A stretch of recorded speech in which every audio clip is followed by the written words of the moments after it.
Nous sommes à quelques minutes de la draft NBA et il se passe beaucoup de choses. Les Wizards continuent d'agiter le marché des transferts. Donc il est important pour nous, avec Erwan, de s'arrêter puisque des hommes référencés des visages liés à des franchises ont bougé ces dernières 24 heures. On a parlé de Bradley Beal c'était hier, tout simplement. Là, on était obligé d'enchaîner puisque Marcus Smart a été transféré. Chris Paul a encore été transféré. Porzingis, lui aussi, a bougé.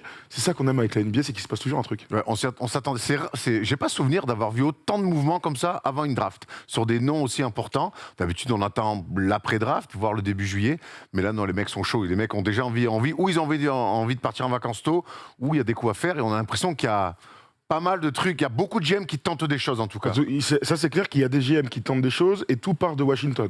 Voilà, c'est la grande braderie de Washington. Bradley Beal donc est parti. On savait que Porzingis allait partir. On ne savait pas où. Bon, commençons par ce trade-là, vite fait, si tu veux, Erwan, avant d'aller sur Chris Paul, Jordan Poole, parce que ça, on a envie d'en parler. Porzingis a été d'abord, dans un premier temps, hier soir, transféré. C'était déjà du côté de Boston, mais à l'époque, c'était avec les Clippers. On a même échangé avec Nico en disant, enfin, vous avez un meneur de jeu, Malcolm Brogdon, qui devait atterrir à Los Angeles. Finalement, ça a été annulé. Malheureusement, il ne peut pas être transféré, il est blessé, Malcolm Brogdon. Donc, il va rester du côté de Boston. Ça nous donne quoi? Marcus Smart. Marcus Smart est transféré à Memphis et donc Washington récupère Tyus Jones, un joueur qu'on aime beaucoup, Daniel Gallinari, Mike Muscala et des second tours de draft. Tu veux commencer par quoi? Parce qu'honnêtement, on s'y attendait, mais alors pas du tout à celui-ci. Moi, je veux qu'on commence par Marcus Smart. Alors vas-y. Je veux qu'on commence par le départ. Avant l'arrivée de Marcus Smart à Memphis, je veux qu'on commence par le départ de Marcus Smart de Boston. Ça m'a fait bizarre. Ça m'a fait bizarre. C'était l'âme pour moi de cette équipe. Il représentait tellement de choses. C'est lui qui mettait les coups de gueule. C'est lui, avant le run, pour les amener en finale. Pendant la saison, en novembre, on se souvient qui met un coup de pression à Jalen Brown et à Jayson Tatum pour dire « Les gars, ce que vous faites, ça va pas marcher ». Ensuite, les deux se voient. Et on sait après ce qui va en découler. C'est lui, pendant ce run de play-off, quand il y a eu des hauts et des bas, qui a toujours montré l'exemple sur le terrain. Un féroce défenseur récompensé d'un trophée de l'année. C'était l'âme d'une équipe. Alors oui, sur ces postes-là, il y a de la concurrence en NBA. Tu peux trouver d'autres mecs sur un aspect basket. Maintenant, sur l'aspect lien, quand je vois ce que les Warriors sont en train de faire pour garder Draymond Green, qui a pour moi la même importance dans le lien, dans l'âme du vestiaire, c'est une énorme perte pour les Celtics. C'est une énorme perte, moi, qui me surprend énormément parce que ceux qui décident, c'est Brad Stevens. Et Brad Stevens, c'est son gars. Et Marcus Smart, ils sont liés, quoi. Moi, c'est ça qui m'étonne. S'il y avait eu une nouvelle direction qui était arrivée, qui disait, on veut repartir, on n'est pas loin d'être champion, mais on n'y arrive pas, il faut absolument qu'on change notre profil d'équipe. C'est ce qu'il faut, on cherchait Porzingis. Oui. On va en parler sportivement, c'est très intéressant. Mais avoir Porzingis dans l'effectif et perdre l'âme, le capitaine du bateau, alors que c'est toujours le même mec qui décide, honnêtement... Personne ne l'avait vu venir. D'ailleurs, tu as sûrement dû voir des tweets passés, mais visiblement, lui, pour l'instant, il n'accepte pas ce départ. Il est très, très surpris. Il ne s'y attendait pas. Il disait qu'il voulait rester un Celtic toute sa life. Ça, c'est quand même des trades un peu à l'image, je reviendrai toujours à ça, mais Haliburton avec les Kings. Quand les fans arrivent à s'attacher à des joueurs, quand tu les fais se transférer, la fanbase en général gueule. À la grande différence qu'à Haliburton, et on va rien lui enlever. Bien sûr. 2 ans à peine du côté des Kings. Ça faisait 2 mois et demi qu'il était là, ça n'a rien à voir. Marcus Smart, 2014, voilà. Marcus Smart, il a connu Larry Bird dans la même équipe. Donc moi, je suis assez surpris, mais quand on dit souvent que les joueurs disent la NBA est un business, ça peut des fois, on peut dire que c'est une phrase toute faite parce que ça veut faire un peu des grossistes. Non. En fait, les joueurs NBA sont vraiment une marchandise que tu peux envoyer à tout moment. Et là, le cas Marcus Smart nous renvoie clairement à la froideur par moment de la direction de certains décisionnaires de franchise. Clairement, en tout cas, on verra ce qui va se passer à Memphis pour Marcus Smart. Il sera avec Jaren Jackson Jr., donc les 2 meilleurs défenseurs des 2 dernières saisons qui seront dans la même équipe. On verra avec Ja Morant, ils prennent aussi un meneur de jeu qui pourrait être titulaire sur les 25 matchs de suspension de Ja Morant. Voilà, il y a plein de petites choses comme ça intéressantes. On peut aussi dire que côté Memphis, c'est un excellent apport. Le temps que Marcus Smart se remette quand même les idées en place. Il a un peu de temps.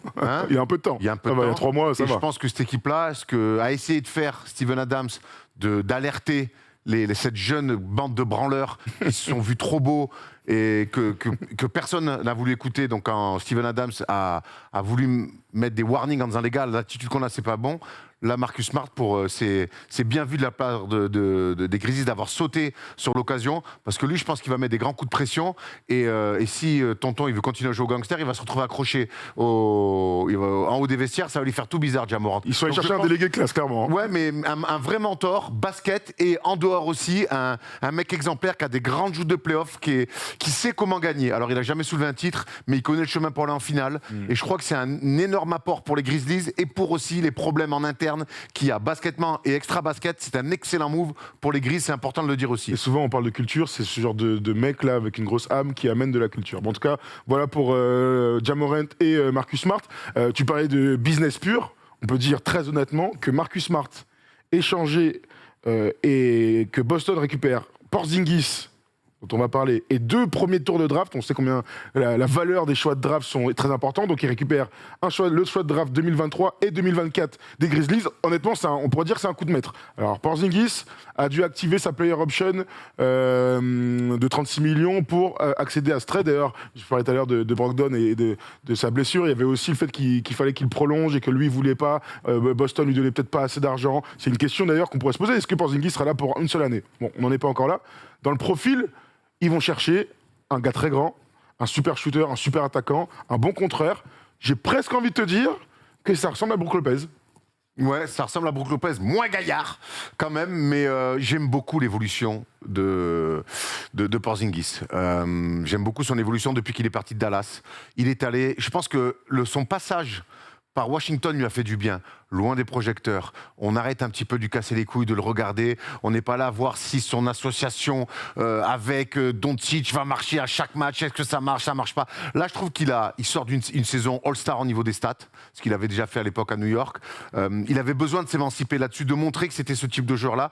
Maintenant, je pense qu'il est libéré d'un certain poids. Il a le statut qu'il a. À Boston, il ne sera pas l'option numéro 1, il ne sera pas l'option numéro 2. Par contre, c'est un super joueur qui va remplir plein de cases. Et la question qu'on peut se poser, c'est défensivement. Mais aujourd'hui, ce qu'on voit, ce que fait Jaren Jackson Jr., notamment, par exemple, en étant un défenseur de second rideau, même s'il est capable de faire autre chose. Non, mais clairement.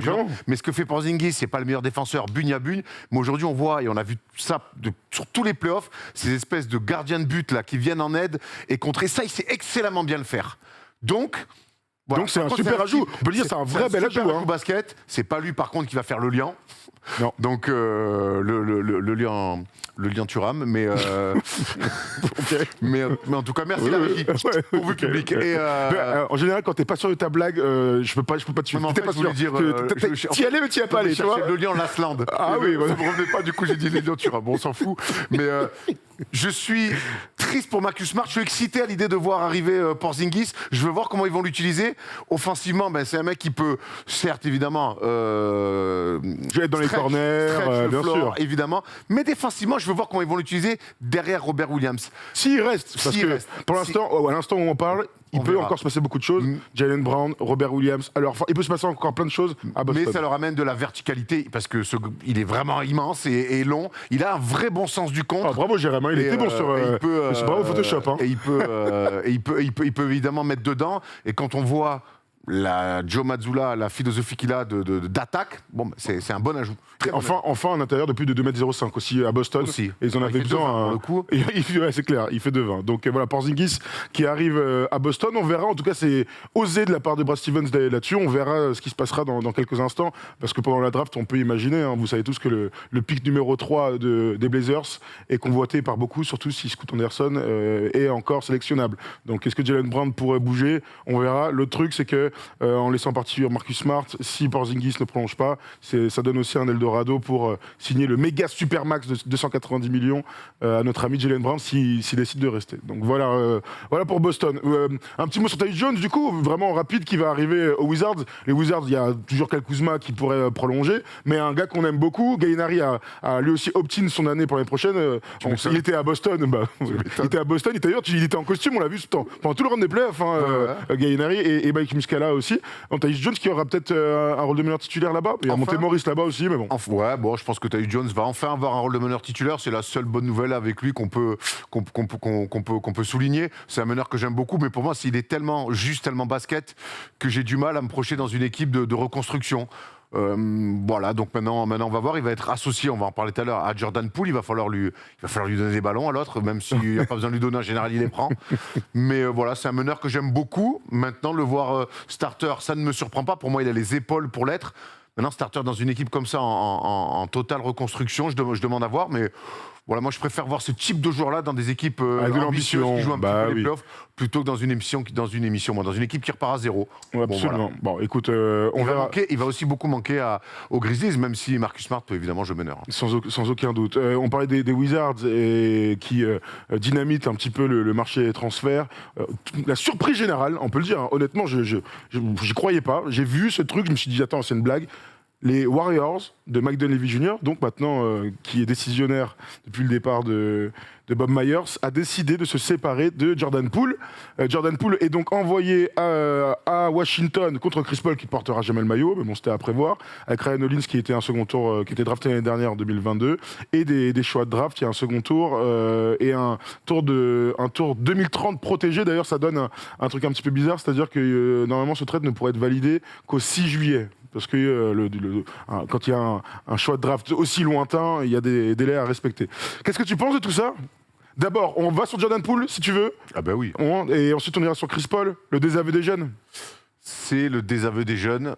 Mais c'est d'abord le désaveu de Jordan Poole aussi. Après, je pense qu'on pourra l'élargir, tu as raison, ce débat, à la philosophie jeune qui était censée maintenir les Warriors au top niveau tout en faisant une transition, en mettant les jeunes en place. Il y a eu une couille dans le potage et je suis pas sûr que ce soit la faute que des jeunes. On va y revenir. Mais ce garçon-là, qui m'a énormément déçu pendant les playoffs, et je m'en suis pas caché, je lui suis tombé dessus de manière assez dure.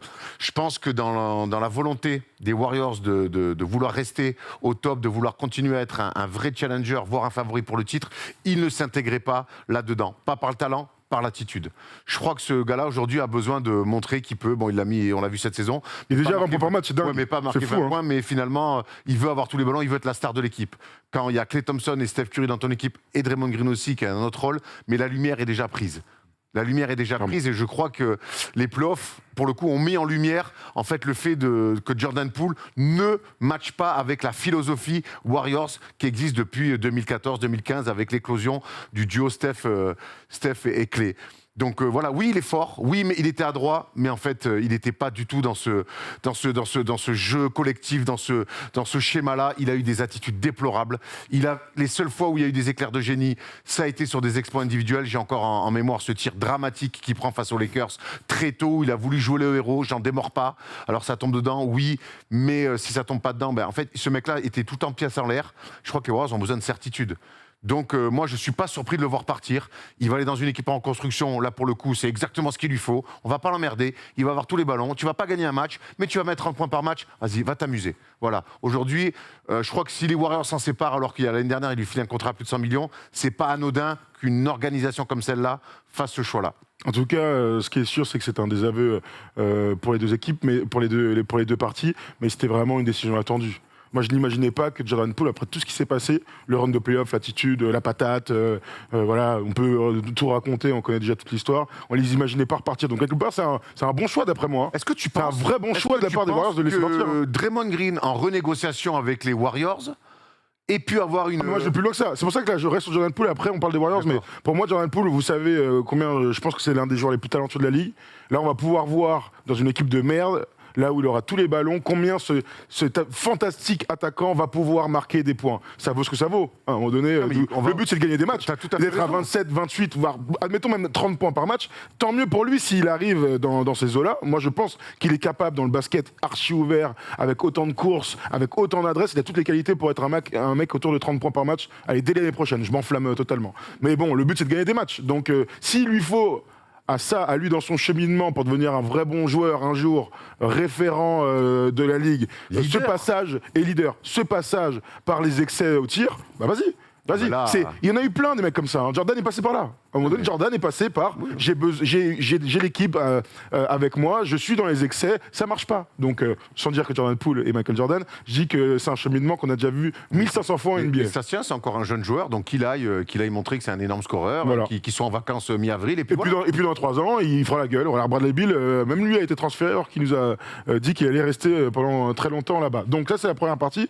Jordan Poole est parti. Chris Paul arrive du côté des Warriors. Ce dont on est sûr, c'est qu'il y a donc la négociation avec Draymond Green qui a opt-out pour être free agent. Le but, moi j'ai envie de croire que Draymond Green a envie de rester au sein des Warriors, mais à ses conditions. Il ne va pas rester à 15 millions la saison. Il n'avait pas 1500 façons de faire pour le garder. On a beaucoup parlé l'année dernière, ça allait être la masse salariale, le record dans l'histoire de la NBA, avec des taxes. On ne savait même pas qu'on pouvait aller aussi haut dans les taxes. Et ben ils ont fait un choix. C'est-à-dire que oui, Chris Paul arrive. Est-ce qu'il peut être coupé au 28 juin? À voir ce qu'ils vont faire, mais dans tous les cas, ils se donnent de la liberté sur les 5 prochaines années. Parce que le contrat de Jordan Poole, je ne sais pas si on l'a vu. Alors, Chris Paul, si tu veux d'abord, mon Tom, voilà, 30 millions cette année, 30 millions l'année prochaine. Si au 28 juin, il est coupé, on lui donne que 15 millions. On lui donne 15 millions. Voilà, donc, et rien sur le reste, mais il n'est plus dans l'équipe. Jordan Poole, on regarde son contrat, il rentrait cette saison dans une affaire à 27 millions de dollars. Donc c'est. Non, mais sur un an, mais sur les 5 ans, ouais. ça te donne de la flexibilité. Ce contrat-là, tu pourras le donner à Draymond Green. Donc j'ai envie de croire qu'au-delà même des inimitiés qu'il y avait, les deux parties et tout ça, il y a vraiment le côté de l'oseille qui entre en ligne de compte. Aussi les deux, peut-être. Mais oui, tu as raison. Là, on voit bien que les contrats matchent, mais que celui de Chris Paul s'arrête dans 2 ans. Donc tu as raison, tu te donnes de l'air. Et je pense que les Warriors en ont besoin pour repenser, et là on va aller sur les jeunes, pour repenser finalement la suite. Puisque ce qu'ils ont cru d'anticiper, et même ce que nous on avait cru. La double timeline, il y a 2 ans, on en a beaucoup parlé. La super timeline on peut jouer le titre et on le gagne même, et on lance des jeunes.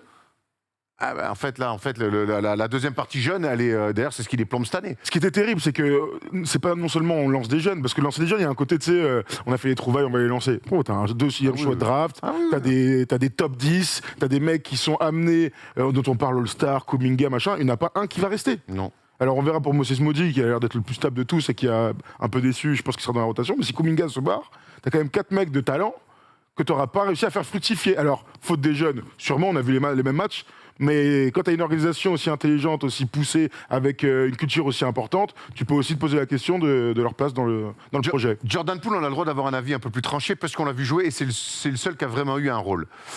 Maintenant, les autres, je suis plus mesuré. Je pense que Steve Kerr, cette année, et je l'avais dit d'ailleurs au moment où on avait fait un bilan de la saison des Warriors, je me pose la question du rôle qu'il a donné à ces gamins-là. Au suite du titre de la saison dernière et de ce que chacun a pu grappiller, je mets Jordan Poole à part, que ça soit les Wiseman qui a été certes blessé, mais même quand il est revenu, son utilisation, tu as l'impression quand tu écoutais Steve Kerr que c'était une chèvre. Quand je le vois arriver à Détroit, parce que, bon, bref. On te dit pas que c'est Hakim, mais bon, il y a un genre de basket, quoi, en tout cas. Kuminga, pareil, cette année, je pensais qu'avec les minutes qu'il avait pris l'année dernière sur les playoffs en finale, que cette année, tu allais un petit peu plus lui donner 2 minutes, et surtout lui laisser, et ces jeunes, il faut leur laisser des parts d'échecs, faire des mauvais choix. Et Moses Moody, en fait, ils ont eu des rôles tout à fait minimes, voire ingrats. Et forcément, qu'à un moment donné, du coup, vu que tous ces jeunes-là, entre eux qui n'assurent pas sur le terrain, plus des rôles très, très réduits, à un moment donné, toute ta profondeur, tu l'as dans le fion. Et ça a été un problème. Et en fait, tu as raison, cette double timeline on continue avec Steph et Clay et Draymond d'être ambitieux, et en même temps on développe des jeunes, ils se sont complètement plantés sur les hommes peut-être, ou sur le management de ces gamins. Moi, je pense qu'il y a un peu des deux. Mais j'ai beaucoup envie de pointer un petit peu, en tout cas d'interroger le management de Steve Kerr, parce que j'ai pas l'impression quand même qu'il les ait beaucoup mis sur le terrain. Clairement, je suis d'accord avec toi. Après, moi, c'est mon avis, je suis tout à fait d'accord avec toi. Maintenant, il y a l'autre truc, je me dis toujours, intégrer les jeunes, c'est rentable seulement quand ça marche bien. Et cette année a tellement été dramatique, la défense, l'envie, les défaites à l'extérieur, catastrophiques et tout.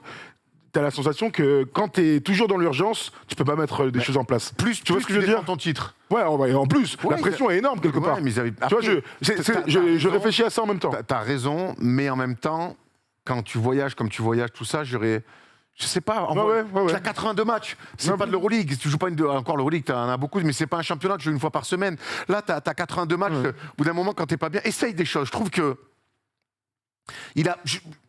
ils n'ont pas répondu aux attentes, c'est une certitude. Peut-être qu'ils attendaient mieux et plus vite d'eux, mais en même temps, je pense qu'on leur a pas non plus donné. Et des gamins, ils ont aussi besoin d'être sur le terrain, de faire des erreurs et qu'ils comprennent leurs erreurs. Une erreur dehors, ça marche plus. Il y a qu'en ex-Yougoslavie où ça marchait. Bon, parlons de Chris Paul. Admettons qu'il reste, parce qu'il y a un joueur de 38 ans qui va débouler, rival en play-off sur de nombreuses séries de Steph Curry. Alors, personne ne dit qu'il va être dans le 5 majeur. On imagine ce joueur-là sortir du banc et être le meneur gestionnaire qu'il a toujours été, le général sur le terrain. Je lisais des tweets de certains disaient qu'ils peut-être qu'il prépare en gardant le départ de Draymond Green, donc avoir un deuxième mec hyper intelligent capable de remplacer Draymond Green, pas du tout dans le profil, hein, mais dans je fais jouer Steph Curry et Klay Thompson. Qu'est-ce que t'en penses? En vrai, j'ai une petite part d'excitation s'il reste. Hein. Pas du tout, apparemment. Non, mais parce que ça veut dire qu'il prendrait un rôle de 6e homme pour moi. Ah bah moi aussi, on est d'accord là-dessus. Le problème, c'est que ce mec est tout le temps pété. Moi, ce mec-là, je pense que si dans ce rôle-là, ça peut être bien, dans un run de playoff, parce que pour l'année prochaine, avec tout ce que re-signer Draymond Green, garder Chris Paul en 6e homme, tu joues le titre, clairement. Mais ce mec est tout le temps pété, en fait. Moi, il m'a un peu... Il a 38 ans, quoi, en même temps. Ouais, oui, d'homme de 7 ans, il a 38 ans, il était déjà blessé à 5 ans, il était déjà... on va la refaire, l'histoire de Chris Paul. Moi, je peux aimer l'idée. Le problème, c'est qu'aujourd'hui, qui a envie de croire en Chris Paul en forme en playoff? Pas moi, en tout cas. Pas moi. Ça. Donc, j'aime l'idée de Chris Paul en 6e homme qui peut... Enfin, c'est Chris Paul, on connaît ses qualités de joueur, mais il arrive quand même dans une franchise de winner, alors que lui, c'est un putain de mec qui rate les grands moments. Je n'ai pas envie de dire loser parce que ça reste un grand joueur, mais putain, il n'est jamais là dans les grands moments. C'est lui qui était à 2 doigts, qui était le plus proche de faire tomber les grands Warriors, KD et tout ça. Le mec se pète, il est tout le temps pété quand il ne faut pas. Il a une malédiction incroyable. Alors peut-être que l'ère de San Francisco... tu sais que c'est dans ces moments-là, quand tu n'y crois plus, qu'en général, les gars vont chercher un titre. Hein. Ça, c'est l'histoire de cette grande ligue. Je lui souhaite, l'histoire serait belle, mais... à voir. En tout cas, c'est impossible de se prononcer pour moi. En tout cas, Chris Paul voulait absolument se rapprocher de sa famille à Los Angeles, donc son but c'était d'être en Californie. On pensait tous qu'il allait être coupé, et la grande rumeur c'était qu'il allait retrouver son pote LeBron du côté des Lakers. Écoutons, on verra, il reste une semaine. De toute façon, là, je dis ça maintenant, là, pour nous il est presque minuit, dans 2 heures c'est la draft. Donc on se retrouve dans quelques instants sur Twitch à partir d'1h30 pour suivre nos 4 Français, plutôt nos 5 Français, donc peut-être 4 au premier tour, lors de cette grande soirée historique. Qu'est-ce que tu veux? Tu rajoutes un petit truc? Je rajoute un petit truc. Je tiens à dire que ce petit haut va ravir. C'est gentil. Tu es magnifique. C'est gentil. Merci à tous ceux qui ont participé. On s'en bat les couilles. Allez, à tout à l'heure. 1h30 du mat sur Twitch. Et puis Best of demain à retrouver sur YouTube. Voilà, on vous lâche pas, on est ensemble. Et puis la semaine prochaine, s'il y a des trades, des machins, on sera ensemble, bien sûr, pour débriefer tout ça. Ça te va? Non, ça me va pas, mais j'ai pas le choix. C'est mon boulot au bout d'un moment. C'est vrai. Faut être là pour les frères de First Team. Sinon, je serais déjà dans mon bed, gros, tranquille à regarder une mauvaise série. Évidemment. Allez, on vous embrasse. À tout à l'heure. Ciao.